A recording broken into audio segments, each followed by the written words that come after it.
तो भाई एसएससी ने अपनी वैकेंसी निकाल दी कंबाइंड हायर सेकेंडरी लेवल की जो 2024 में। तो भैया ये जो जिन्होंने भी ट्वेल्थ किया हुआ है, इंटर किया हुआ है, वो सब इसमें अप्लाई कर सकते हैं। तो जिन्होंने भी ट्वेल्थ किया हुआ है वो भाई इसके लिए सबसे अच्छी वैकेंसी है। मतलब ये उन लोगों के लिए बहुत ही अच्छी वैकेंसी है। नॉर्मली ये ऑफिस की वैकेंसी रहती है, तो इसमें आराम से आपको छुट्टी भी मिलती है, सैटरडे संडे ऑफ भी मिलता है। तो ये बहुत ही अच्छी वैकेंसी है। तो भैया देखिए इसकी बहुत डिटेल मैं आपको बता देता हूँ थोड़ा बहुत, जिसमें आपको ज़्यादा पढ़ने की जरूरत नहीं पड़ेगी। तो भैया सबसे पहले तो इसकी एप्लीकेशन फॉर्म स्टार्ट हो गए हैं, ऑनलाइन इसके लिए अप्लाई करना है और एप्लीकेशन की लास्ट डेट है 7 मई 2024 तक। तो 7 मई 2024 से पहले पहले इसको अप्लाई कर दीजिए। तो बेसिकली इसमें कौन कौन सी पोस्टें बता देता हूँ। तो इसमें लोअर डिविजनल क्लर्क की वैकेंसी है, ठीक है। और इसके अलावा इसमें देखते हैं जूनियर सेक्रेटरी असिस्टेंट की वैकेंसी है, डाटा एंट्री ऑपरेटर की वैकेंसी है। और इस तरह की वैकेंसी बहुत ही अच्छी वैकेंसी, लेकिन ये ग्रुप सी में आती हैं तो कोई चिंता की बात नहीं है। वैकेंसी बहुत अच्छी है। तो वैकेंसी की अगर हम इनकी बात करें कि किस लेवल की वैकेंसी है, तो भैया पे लेवल 2 की वैकेंसी है। तो लोअर डिविजनल क्लर्क और जूनियर सेक्रेटरी असिस्टेंट जो है पे लेवल 2 है। इसके अलावा डाटा एंट्री ऑपरेटर को इन्होंने पे लेवल 4 में और पे लेवल 5 में दिया। तो भैया बहुत अच्छी वैकेंसी है, क्योंकि पे लेवल 5 एक बहुत अच्छा ग्रेड माना जाता है। तो आप इसके लिए अप्लाई कर सकते हैं। तो भैया जिन्होंने भी ट्वेल्थ किया है वो इसके लिए अप्लाई करें। और वैकेंसी भी अगर हम यहाँ पे देखते हैं तो वैकेंसी भी इन्होंने बहुत ज़्यादा दे दी है, 3,712। तो 3,712 वैकेंसी है, इसके लिए आप अप्लाई करें। ऑनलाइन एप्लीकेशन के लिए आप ssc.gov.in पे जाइए और वहाँ पे आप अप्लाई कर सकते हैं, ठीक है। अभी हम इसमें देखते हैं तो रिजर्वेशन वगैरह तो नॉर्मल जो गवर्नमेंट की टर्म्स एंड कंडीशन है उसके अकॉर्डिंग है ही है।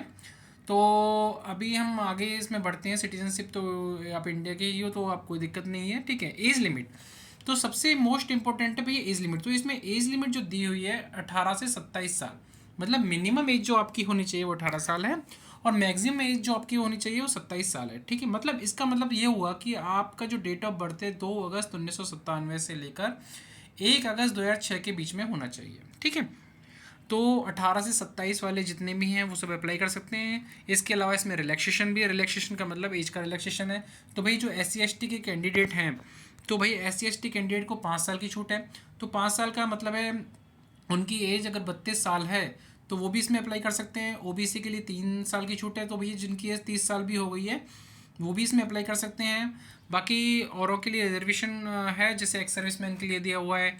और अगर जो लोग सेंट्रल गवर्नमेंट के एम्प्लॉई हैं, ठीक है, सेंट्रल गवर्नमेंट के एम्प्लॉय जिन्होंने 3 साल की इनकी सर्विस हो रखी है, मतलब 3 साल जिनकी सर्विस को हो चुका है। 3 साल की सर्विस से मतलब है कि आज 2024 चल रहा है और उन्होंने 2021 में अगर उन्होंने ज्वाइन कर लिया है तो उनको 40 साल की एज तक वो अप्लाई कर सकते हैं, ठीक है।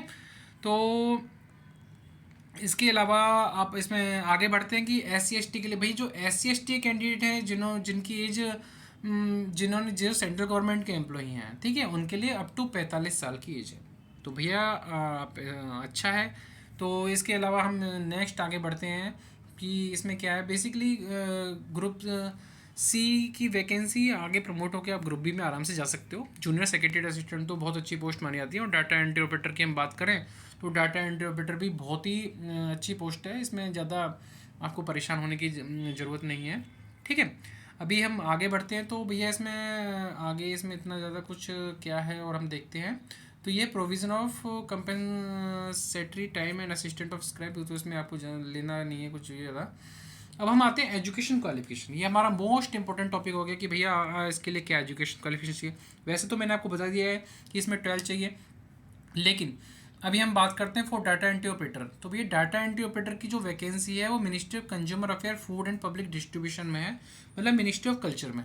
तो इसके लिए ओनली 12th पास होना चाहिए आपके पास, 12th pass in science stream with mathematics as a subject from a recognise board. तो भाई देखिए डाटा एंट्री ऑपरेटर के लिए वही लोग अप्लाई कर सकते हैं मिनिस्ट्री ऑफ कल्चर में जिनके पास 12th है और साइंस में, मतलब इनका एज ए मैथमेटिक्स उनका एक सब्जेक्ट होना चाहिए। तो ये इसमें थोड़ा रेस्ट्रिक्शन है। इसके अलावा हम बात करते हैं LDC और जूनियर सेक्रेटरीट असिस्टेंट की और डाटा एंट्री ऑपरेटर की। जो इसके अलावा जो मिनिस्ट्री नहीं है, मतलब मिनिस्ट्री ऑफ कल्चर को छोड़ के जो दूसरी मिनिस्ट्री है उसमें सिर्फ और सिर्फ 12th पास की ही ज़रूरत है, ठीक है। उसके लिए आपको कोई वो नहीं चाहिए कि आपको साइंस चाहिए, मैथ चाहिए, कुछ कोई दिक्कत नहीं है। 12th आपने किसी भी स्ट्रीम में किया हुआ है आप इसमें अप्लाई कर सकते हैं, ठीक है। दी कैंडिडेट हुआ अप्रेंट 12th स्टैंडर्ड, ठीक है। इसके अलावा अगर हम आगे बात करते हैं तो भैया इसमें जो दिया हुआ है कि नोटिफिकेशन दिया हुआ जो ओपन डिस्टेंस लर्निंग जिन्होंने की है, मतलब जो ओपन डिस्टेंस लर्निंग से जिन्होंने अपनी डिग्री ली है या अपने 12th भी किया है, तो वो सब एलिजिबल हैं, ठीक है। ये इसमें दिया हुआ है, यूजीसी ग्रांट ने इस तरीके से दिया हुआ है। नेक्स्ट हम बात करते हैं भैया जिन्होंने डिप्लोमा किया हुआ है इंजीनियरिंग में, इग्नू से किया हुआ है। मतलब एक्चुअली मैं आपको बता दूं भैया, जिन्होंने, हो सकता है कुछ लोगों ने 10th क्लास के बाद डिप्लोमा कर लिया हो, तो वो कहते हैं कि भाई हमारे पास 12th क्लास तो है ही नहीं, तो हम कैसे अप्लाई कर सकते। तो भैया डिप्लोमा जिनके पास है 10th के बाद जिन्होंने डिप्लोमा किया हो, जो इंजीनियरिंग में डिप्लोमा होता है, तो आप 12th लेवल का फॉर्म भर सकते हो, आप एलिजिबल हो। इसमें दिया हुआ है कि भैया जिन्होंने इग्नू से किया हुआ है वो एलिजिबल नहीं है। अगर हाँ, जिन्होंने इनरोल कर लिया 2009-2010 से पहले, तो उनका जो डिप्लोमा या डिग्री है वो सब वैलिड होती है, तो वो उसमें अप्लाई कर सकते हैं। इसके अलावा जो 2009-2010 के बाद जिन्होंने लिया है वो इसमें अप्लाई नहीं कर सकते, ठीक है। और जिन्होंने 10+2 में भी एडमिशन लिया है, ठीक है, तो वो भी इसमें अप्लाई कर सकते हैं, लेकिन उनको बाद में पास होना अनिवार्य है। पास होना मतलब ये है कि पहले ही उनको पास होना है, ठीक है। कि ऐसा नहीं है कि आप फेल हो गए और आपका ये अपने एग्ज़ाम भी क्वालिफाई कर लिया तो आपको सोचे कि आपको नौकरी मिल जाएगी, तो भाई ऐसा नहीं होगा। तो आपको, अगर आप एपीयर हैं, अभी 12th में हैं और आप फिर आपको ही पास करना अनिवार्य रहेगा, ठीक है। इसके बाद हम बात करते हैं कि भाई हाउ टू अप्लाई। तो आपको अप्लाई कैसे करना है। अप्लाई करने के लिए ssc.gov.in की वेबसाइट पर जाना है, वहाँ पे आपको रजिस्ट्रेशन करना है। रजिस्ट्रेशन के बाद और आपके पास ओटीपी आएगा, ठीक है। ओटीपी आपको भरने के ओटीपी आने के बाद आप उसमें फॉर्म सबमिट का ऑप्शन है, तो आप उसमें अप्लाई कर सकते हैं। वो डिटेल मैं आपको अगले उसमें बता दूंगा मैं, ठीक है। अब हम आगे बढ़ते हैं। आगे बढ़ने में इसमें जो फोटोग्राफ सिग्नेचर का डिटेल दिया हुआ है, किस तरीके का अपलोड करना है, वो आपको सारी डिटेल मैं आपको बाद में बता दूंगा। अब आता है एप्लीकेशन फ़ीस इसमें कितनी लगनी है, ठीक है। तो एप्लीकेशन फ़ीस इसमें 100 रुपये है। तो 100 रुपये जनरल कैटेगरी के लिए, बाकी जो वुमेंस कैंडिडेट हैं और SC/ST कैंडिडेट हैं उन सब के लिए बिल्कुल फ्री है, कोई इसमें चिंता करने की बात नहीं है। आप SC/ST कैंडिडेट हैं और अगर आप महिला कैंडिडेट हैं, PWD एक्स सर्विस मैन है, उनको कोई फ़ीस भरने की ज़रूरत नहीं है। फीस भरने के लिए आपको ऑनलाइन पेमेंट करना है। ऑनलाइन पेमेंट के लिए आप किसी भी Bhim, UPI, net banking, master card वगैरह, जो भी डेबिट कार्ड वगैरह है, किसी भी मोड से आप पेमेंट कर सकते हैं। और उसकी लास्ट डेट आपकी जो पेमेंट करने की है वो 8 मई 2024 है, ठीक है। तो 8 मई 2024 से पहले आप पेमेंट कर सकते हैं। आपको मैं एक और बात बता दूँ, 7 मई 2024 से पहले आपको फॉर्म भर देना है। 8 मई तक एक दिन का एक्स्ट्रा उन्होंने आपको पेमेंट करने के लिए टाइम दे दिया गया है, ठीक है। अब इसमें हम आगे आते हैं सेंटर फॉर एग्जामिनेशन। तो इसमें बहुत सारे इन्होंने सेंटर बनाए हुए हैं, लगभग पूरे ऑल इंडिया में इनके सेंटर उन्होंने बना रखे हैं। तो आप अपने सेंटर अपने रीजन के हिसाब से भर दीजिएगा। जैसे भैया जिसको आगरा चाहिए तो सेंटर रीजन में आता है, तो सेंटर रीजन उसके लिए अप्लाई करेगा। इस तरह के अलग अलग दिए हुए हैं। प्रयागराज के लिए वही है। जैसे अभी हम देखते हैं इसमें, अगर आप लोग हैं भैया रांची का है कोई, तो भाई रांची वाले ईस्टर्न रीजन के लिए अप्लाई करें। तो इस तरीके से हम आगे बढ़ते हैं। अलग अलग सेंटर अपने अपने हिसाब से देख लीजिएगा। जबलपुर वाले अपना MP रीजन जो है उसमें भरेंगे। तो इसके बाद हम आगे बढ़ते हैं। काफ़ी सारे इन्होंने सेंटर दिए हुए हैं, तो आप इसमें अपने घर के पास जो भी आपके नज़दीक सेंटर हो, तो भाई देखिए इसमें एक और बात है कि आपको 3 सेंटर चूज़ करने पड़ेंगे, ठीक है। तो प्रायोरिटी के हिसाब से नॉर्मली आपको 3 सेंटर चूज़ करने हैं, तो आप अपने हिसाब से 3 सेंटर का इन्होंने दिया हुआ है कि पहला सेंटर जो भी घर के पास हो, वो नॉर्मली मेरे हिसाब से तो मैं जितना देखा कि आपको घर के पास वाला सेंटर लगभग मिल जाता है। इसलिए अब मैं चाहता हूँ कि आप लोग जल्दी अप्लाई कर दें, तो आपको घर के पास वाला जो भी सेंटर है वो आपको मिल जाएगा। तो भैया जो एग्जामिनेशन का तरीका इनका क्या रहेगा, तो ये देखिए इन्होंने दिया है कि एग्जामिनेशन 2 टाइप में होगा, Tier 1 और Tier 2, ठीक है। आपको Tier 1 और Tier 2 दोनों ही देने हैं। तो इसके लिए आप तैयार रहिएगा, ठीक है। Tier 1 का सिलेबस इन्होंने दिया हुआ है। तो भैया देखिए Tier 1 का सिलेबस बहुत ज़्यादा बड़ा हार्ड नहीं है, सिंपल सा सिलेबस है। इंग्लिश लैंग्वेज है, जनरल इंटेलिजेंस है, क्वांटिटी एप्टीट्यूड है और जनरल अवेयरनेस है। तो ये बेसिक सा है 12th लेवल के लिए। तो आप इसमें आराम से इसकी तैयारी में जुट जाइए, क्योंकि Tier 1 आप आसानी से क्लियर कर सकते हैं। मिनिमम क्वालिफाइंग मार्क्स भी इसमें चाहिए होते हैं, वो मैं आपको आगे बताऊंगा, ठीक है। तो Tier 1 टोटली ऑब्जेक्टिव टाइप है, मल्टीपल चॉइस क्वेश्चन मिलेंगे आपको हिंदी और इंग्लिश दोनों लैंग्वेज में। जो भैया इंग्लिश का पेपर होगा वो तो इंग्लिश में मिलेगा, ठीक है।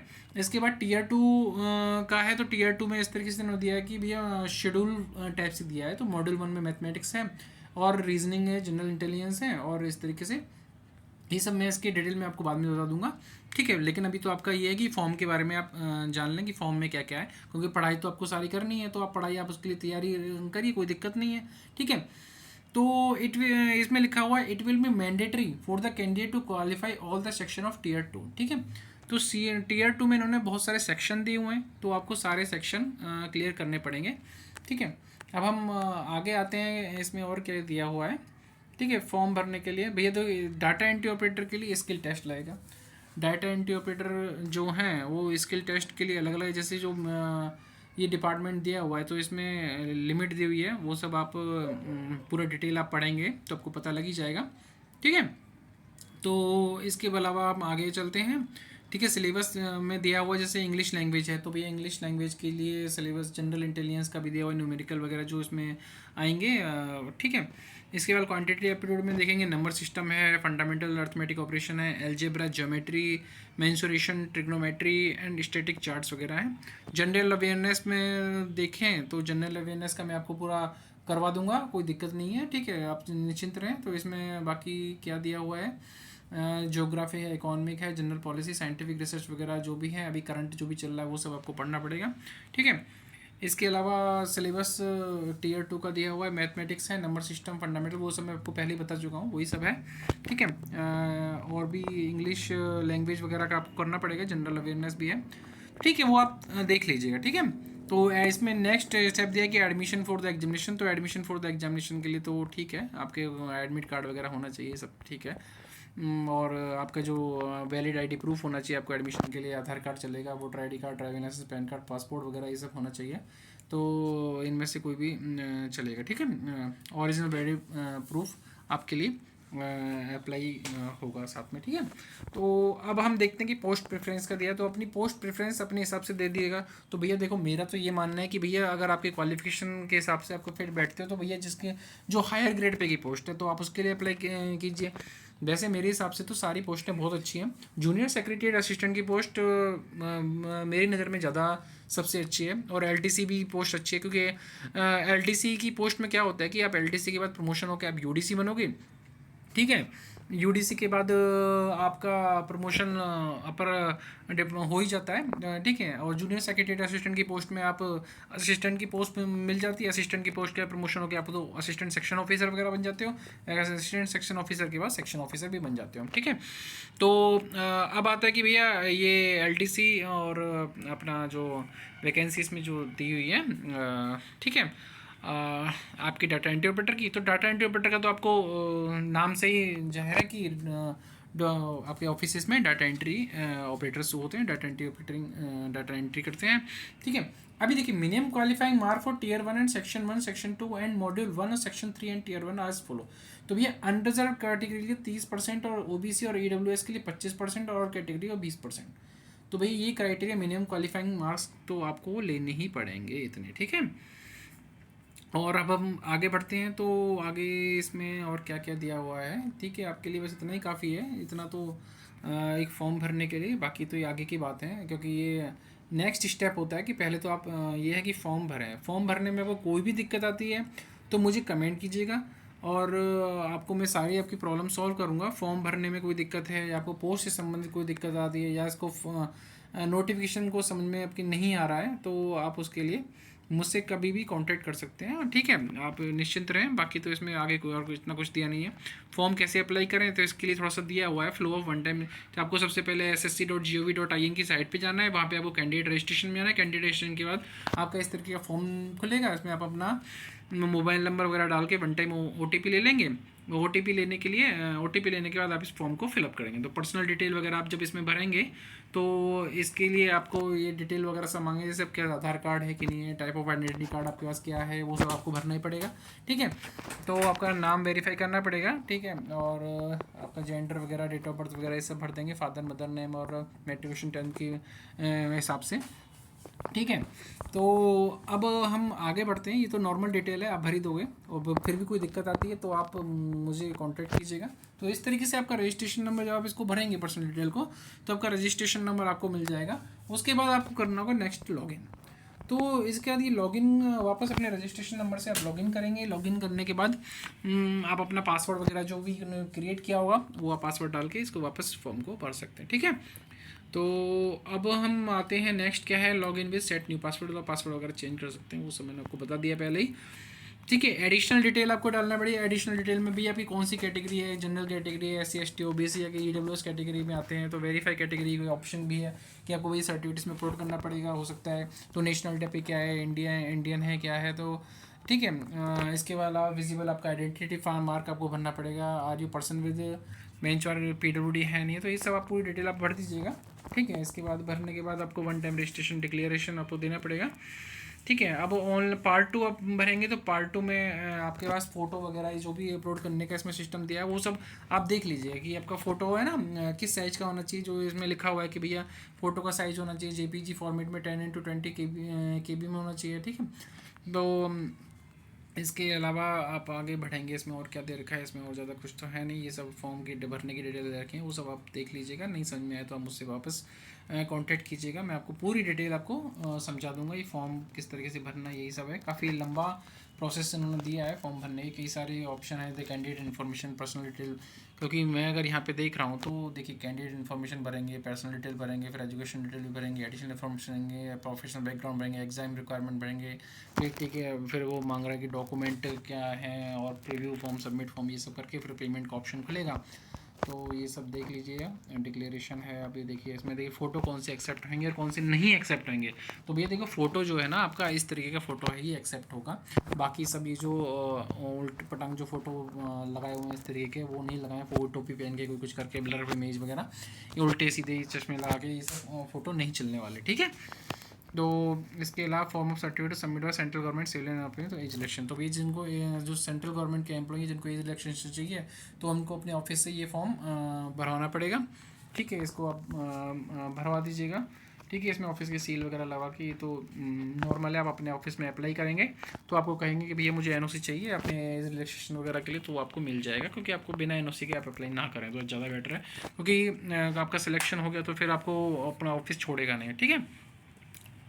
और इसके बाद हम आगे और बढ़ते हैं। तो ये अपने फॉर्म वगैरह डिटेल दी हुई है, किस तरह का फॉर्म है, ये तो कोई दिक्कत नहीं है। फॉर्म वगैरह तो नॉर्मल है, आप लोगों को पता ही होगा। ठीक है। इसके अलावा मेडिकल फिटनेस वगैरह सब दी हुई है, मेडिकल फिटनेस वो सब नॉर्मल चीज़ें हैं, वो सब ठीक है, आप स्वस्थ हैं। और अब हम आगे बढ़ते हैं। आगे कुछ है क्या कि आगे तो इसमें कुछ भी नहीं दे रखा। ठीक है। तो भैया अपनी तैयारी में जुट जाइए। अब कुछ भी प्रॉब्लम आती है, कुछ भी समझ में नहीं आता है, तो आप मुझे वापस कीजिएगा, मैसेज कीजिएगा, कमेंट कीजिएगा।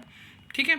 तो अब हम इसको यहीं पे समाप्त करते हैं। इसके बाद हम इसके आगे की स्टडी वगैरह भी मैं आपको करवा दूंगा, कोई दिक्कत नहीं है। ठीक है। आप चैनल को सब्सक्राइब कीजिए, लाइक कीजिए और शेयर कीजिए। ओके।